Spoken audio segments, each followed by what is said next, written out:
Hey guys, Lord here, back again with another review, and today we'll be taking a look at the McFarlane Toys DC Multiverse of Batman, The Last Night on Earth, Bane, and the Scarecrow. So without further ado, let's get into it.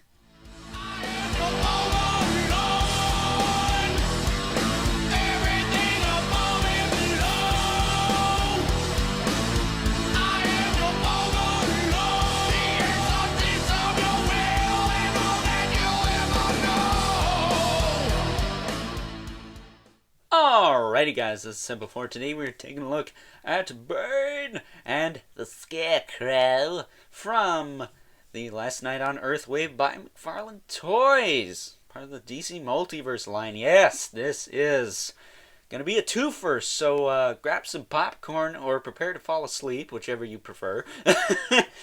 Because this is going to be a little bit of a longer video. Maybe not, because, well, these guys don't have a whole lot going on as far as really anything but the aesthetics. The articulation is minimal, and so are the accessories, so I'm just going to get the accessories right out of the way, because they only have one amongst them both, other than the stand holding Scarecrow up there. Got the collectible trading card. That's right, it has that cool Grey Capullo artwork. Scarecrow riding Bane's back there. And on the back, I think it's just a bio for Scarecrow. Not sure how we got all jacked up like that, but if you can read that, I'm sure it'll tell you. That, or it'll tell you that he rides around on Bane's back like a good little bitch. So, getting Mr. Jonathan Crane out of the way, you're just going to take a look-see at Bane first. Do it in alphabetical order, I guess. So Bane is a brick. His hips do not move at all, so don't expect to get him into any crazy poses. But he will stand just fine. Like, no problems there. But articulation on this guy, he does have swivel in the head. You can snap his neck and kill him. Literally, I popped his head right off. I heated mine before I put it on. I know some people were having trouble with this before. I guess it was a little tricky to get on, but mine goes right on. Maybe I didn't need to heat it. Maybe that screwed it up. I don't know. I don't really care. I don't pose it enough to pop it off all the time as it is. But he does have a little bit of tilt. Just a tiny bit. Yeah, that's on there all the way. And he can look down quite a bit. He can look up a little bit. Shoulders move out. He's got a little bit of that McFarlane style ball swivel there. But not a lot. I will say these are not ever coming out. Test the other side. Yeah. He didn't even need to put a cap on these. That's how thick his shoulders are. I mean, damn. I'll just work back down. There we go. I'm not particularly a weakling, but damn. Really stiff there. Elbows do rotate. They do hinge a little bit. Get almost 90 out of that. Then his wrists will rotate and hinge. This one on mine was a bit of a pain in the neck to get in there, but it's in there. It's not ever coming out. Ever. Diaphragm, he's got it, but it pretty much just rotates. You can't crunch it forward a whole lot. You can't crunch it back really at all either. So that's that. And that kind of sucks. I do wish that at least crunched forward a little bit more so you could have him look a little bit more like the comic book art, because he is hunched over quite a bit in the picture on the trading card. He does have a thigh swivel, Those of you bitching about the thigh swivel, he's got one, but his hips don't move for shit. So you got your thigh swivel, but you don't get your hips. Guess you can't have your cake and eat it too. Whatever. He does have a single hinge at the knee, and I popped his freaking leg off. Look at that. Hopefully I can get that back on there. Ruh-roh. Alright, I think it's on there. So I popped his leg off. Showing you the articulation, no less. But whatever. Straightening that back out. Pretty sure that's on there too, so whatever. Sue me. Does have a swivel below the knee. Then his feet do tilt side to side and hinge forward or back and then forward. Then he's got a toe hinge, which is actually nice and tight, but again, his hips don't move at all, so he can't really utilize that all that much.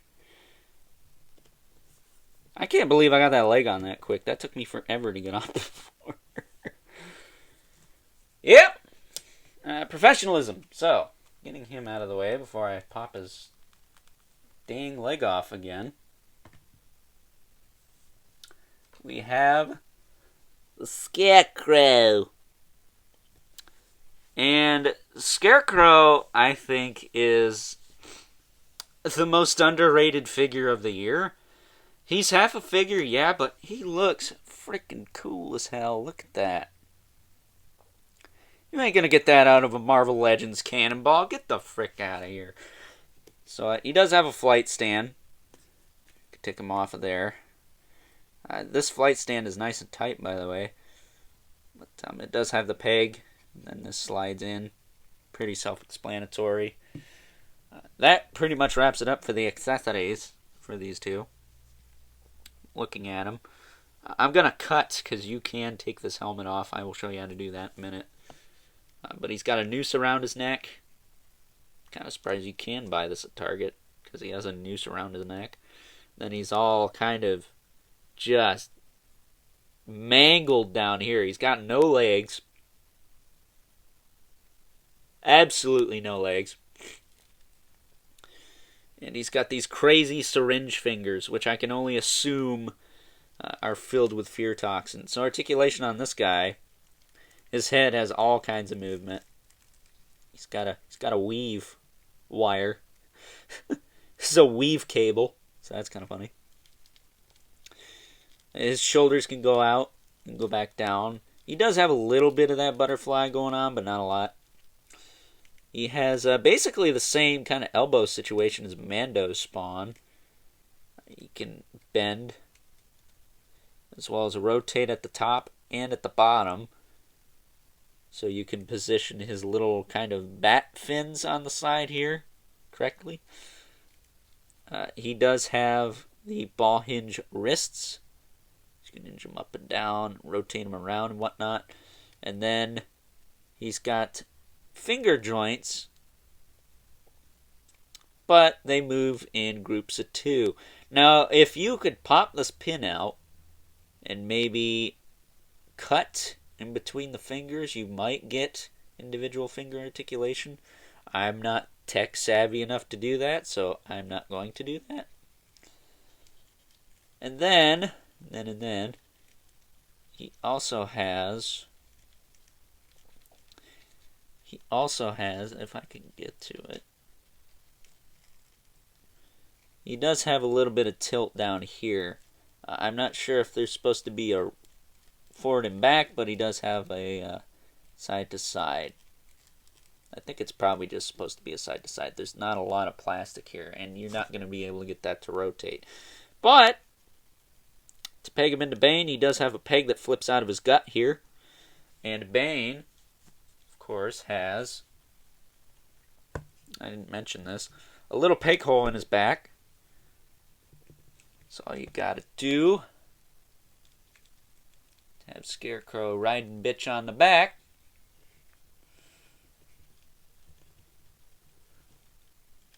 is, I guess I gotta spread his arms out a little more. There we go. That should work. Yeah, that'll work. And you just kind of rotate him in there, and done. Again, I may have to tweak Bane's right leg there, but there you go. There is the Scarecrow. Riding bitch on the back. But if you saw these two, would you make fun of them or would you run away screaming? Probably the second option. Because that's kind of frightening. Bane also never spoke in this comic, so I don't know what the heck was wrong with him other than he's big Jack Luchador guy. Maybe he's just not that bright, but there you go. There is the dynamic duo of doom. So before we take a look at some size comparisons, I am going to show you how to remove Scarecrow's mask so you can see all the cool details underneath in just a moment. And as promised, I'm going to show you how to take this helmet piece off so you can see the awesome head sculpt underneath. And it's pretty much like an Easter egg. Just give it a little tug. You can take it right off. And there you go. Check that out. If that's not terrifying, I don't know what is. That's really freaking cool, dude. So with that being said, I'm going to get this helmet back on off camera. It's a little tricky to do that.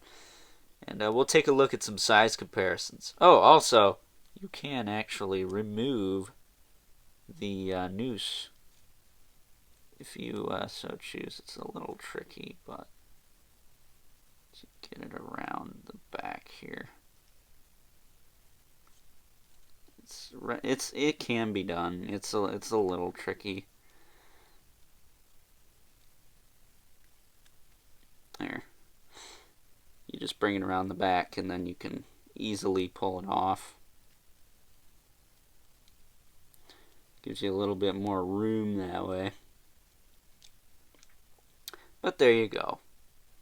So now we will take a look at some size comparisons. Taking a look at some size comparisons, here's Bane and the Scarecrow next to the Dark Knight's Metal Batman and the Batman Who Laughs. Up next, here they are next to the rest of the Last Night on Earth wave. We got Omega, Batman, and Wonder Woman, which I've already reviewed.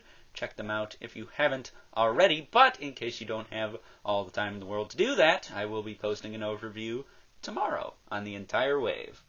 And as a special bonus, here is Bane by himself next to a couple other chunky, beefy multiverse figures. We have the Devastator from the Dark Knight's Metal Story arc, and also from the Dark Knight's Metal Story arc, we have the Merciless, which is the only other Build-A-Figure that's been released in this line thus far. I think Bane scales pretty nice here. And last but certainly not least, here they are next to our two regulars, the Mythic Legion's Brother Mandibulus, missing his right arm still, and the Mortal Kombat 11 Spawn. So with that being said, time to wrap things up. Some final thoughts. Overall, and I have to be honest, this is the star of the wave. I love this figures, actually. This was a twofer.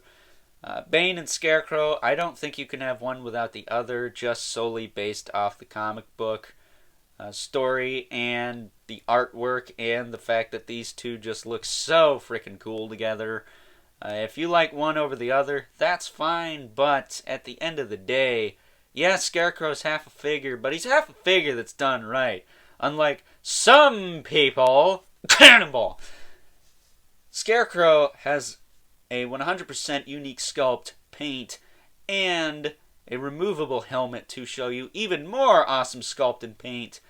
and he mounts onto the back of this awesome Bane figure, which you essentially get for $20. They tacked on $5 extra for the bath pieces. Bane costs $20. Overall, you have a $40 kind of 2-pack deal here, and that is a hell of a deal for the price point, in my personal opinion, especially since the entire wave is 100% unique sculpt. No reuse here. We will be getting a variant of Wonder Woman later this year, as I said in that review yesterday, but other than that, they can't really reuse any of this, not even Bane to do like a classic style Bane, which I would like to see that, especially if his legs were able to move. That would be a bit of a step up from this guy, because yeah, I would have liked to have hunched him over just a little bit more. His torso and his hips are very restricted. You can't do a whole lot with those other than just plop him down. But at the same time, gotta be honest, he ain't gonna fall down, is he? So that being said, hope you guys enjoyed this review. Don't forget to like this video, hit that subscribe button and the notification bell so you know whenever I upload more reviews like this one, as well as hit me up on Instagram at Overlord Productions, same profile picture as the channel. And as always, don't forget to leave a comment in the comment section below. Let me know what you think of this figure, whether you like it as much as I do, or if, like some people, you're not crazy about the Scarecrow. I don't get it, but my taste is different from yours, most likely. So, to each their own, I guess. But as always, keep the comments civil, because the world sucks enough as it is. And until next time, I'll catch you guys later.